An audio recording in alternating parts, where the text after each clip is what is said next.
Hare Krishna, Sukirti Madhvi presenting you the sixth verse from the series of 108 important verses, and today's verse is the verse number 14 from chapter 2. So let's quickly see the verse. Matra sparshastu kaunteya शीतोषण सुख दुख daha agma paino nityas tam stitikshasva bharata. The beautiful verse where it begins with Matra Sparshastu Kaunteya.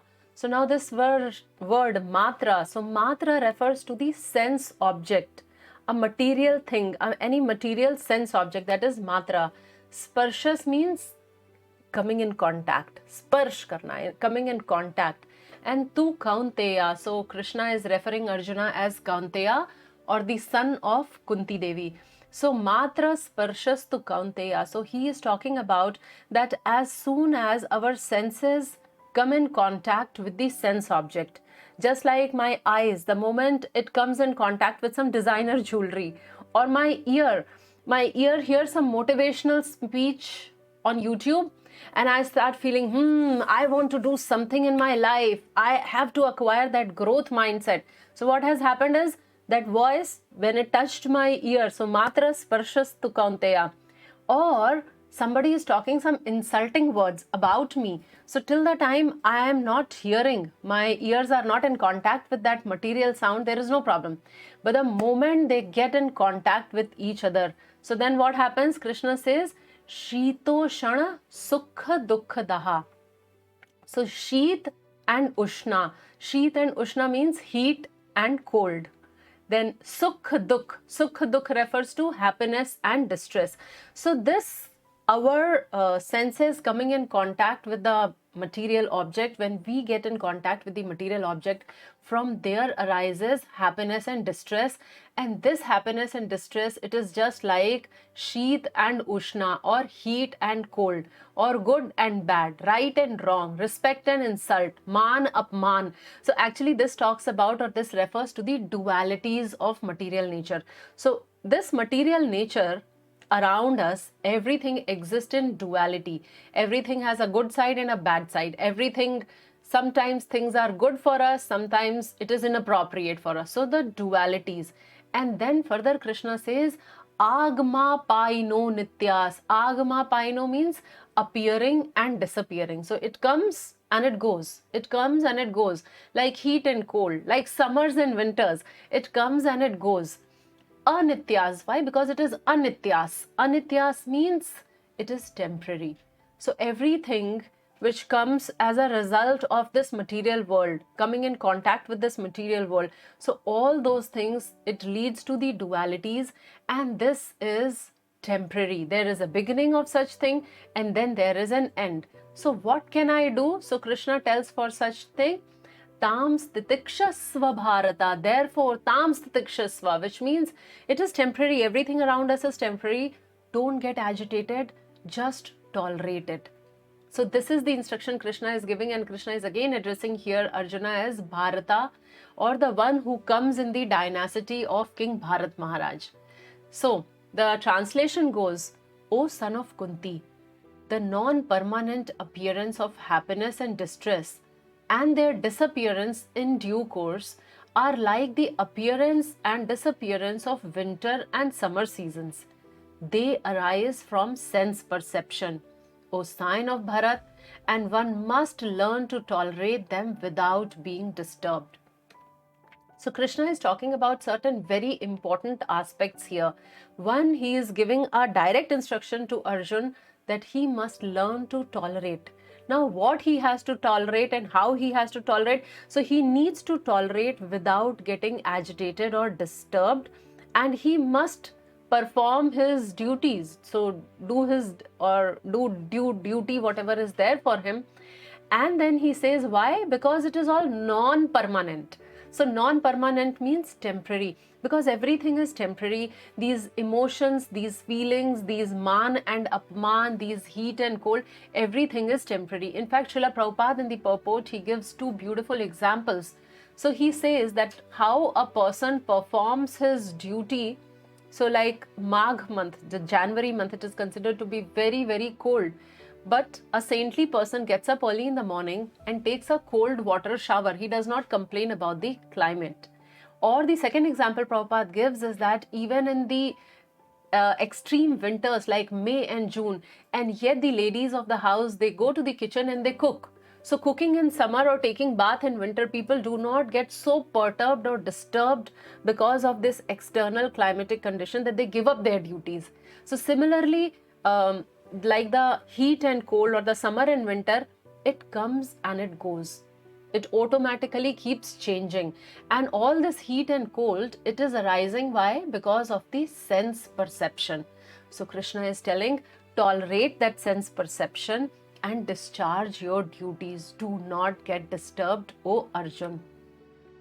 Krishna is also pointing out Arjuna's legacy here. He is calling him by two words. One, he says Kaunteya, because he is talking about his lineage from the mother's side. And second, he is addressing him as Bharata, or the father's lineage. So actually both the sides, there are great devotees, they are wonderful devotees. So Krishna is reminding Arjun that you carry such important lineage, and hence a greater heritage brings greater responsibility. So that is true for each one of us also, that we all also carry that heritage and we must become responsible for that. Then Krishna is talking about the temporariness of this world around us in this particular verse. How everything is short-lived, how everything is temporary, and that he signifies by using the word agma paino anityas, that it keeps appearing and disappearing and it is all short-lived. So actually if we turn around and see, everything is temporary, because everything has a beginning, it stays for some time and then it ends. It is true with the objects, it is true for the people in our lives, and it is also true for all our emotions. So that is how material world is temporary. Everything what we feel through our senses is also temporary. So sometimes we may feel very honored, sometimes we may feel insulted, sometimes people praise us, sometimes people criticize us, but the ultimate reality is all of those emotions which arises from them is actually temporary. So what we have to do, because it is all temporary, one must learn to tolerate. Now, does tolerate indicate any type of weakness or inactivity or like not doing anything? Or does tolerate means that I'll allow myself to be exploited by others? So actually we can consider one example. See, just like if a doctor is there who's, let's say, performing a brain surgery, a complicated brain surgery, which spans for many hours. So the doctor may be exhausted, the doctor may be hungry, the doctor may be perspiring despite of the air conditioner. Yet he tolerates his hunger, his fatigue and the climate, and he focuses on the patient. He is not interested in any news update as if what is happening in cricket or politics, etc. He is not letting his patient exploit him. He is so focused in saving that life of that patient. So he is tolerating the other things because he has a bigger thing in front of him. So similarly, each one of us, we need to stay focused on our spiritual life, and we do not get distracted by matra sparsha or by the sense objects. So we should not allow. So what does tolerance means here when Krishna says tolerate? So tolerance means first, staying focused, no distraction, just like that doctor, or just like when we are driving the car and we are going somewhere important, and if somebody is honking, we don't like stop the car and start fighting with that person, because that person is a distraction for me. So similarly, sometimes when we receive some honor, we receive some award, we receive some promotion, it may be a distraction from our spiritual life. Sometimes we may receive some harsh words, and if I start focusing on that, like how my mother-in-law is, let's say, finding faults with me, now I may get distracted completely. That is not my goal. So I need to stay focused without distraction. So I tolerate all these things because I need to be focused. Second is not doing the first thing that comes into our mind, because that is the nature of our mind, that there is an action and immediately I respond, I react to that action. So what does tolerate means here is that I do not allow me to do the first thing instantly. Because if we tolerate our first reaction, then our intelligence will soon give us clearer perspective of things and we can take a better decision. Then the third thing is keep our inner balance amidst provoking situation. So pleasures may distract us or pain may dishearten us, but we don't have to get distracted for too long because we need to be focused. So I know that whatever emotions and feelings I am experiencing, it is a result of what? Matra sparshas, to Kaunteya, Krishna has told. So it is a result of that, and Krishna is telling, do not get provoked in such situation, tolerate such situation. Why am I tolerating such situation? Because I have bigger thing in my life. So tolerance empowers me to keep small things small so that I can focus on bigger things. And what are these bigger things? These bigger things are those things which take me towards the Supreme Lord, which helps me in growing spiritually.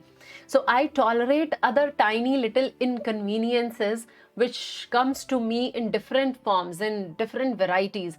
But I understand that all these are distractions. So I must not focus on these small things because my goal is big. Just like that doctor, I have a goal to save my spirit soul. So I focus completely on that and I tolerate all the other inconveniences. When I have more important things to do, I do not complain about petty matters. I naturally tolerate the urge to react. So many times we find people sitting and discussing that how difficult the climate is these days. Why do they discuss climate? Because they do not have anything important to do. They do not have any other important agenda to discuss. So when we will have important agenda like Krishna consciousness, like spirituality, then we will naturally tolerate the urges to other things which is arising because of the sense perception. And my basis of my tolerance is I know my real identity. I am aware I am much more than just being the body. Actually, I am a spirit soul and I have my spiritual duties, and everything related to this body is temporary. So today I may be feeling happy, tomorrow I may feel miserable. That happiness is temporary and that misery is also temporary. What is permanent is my connection with Krishna.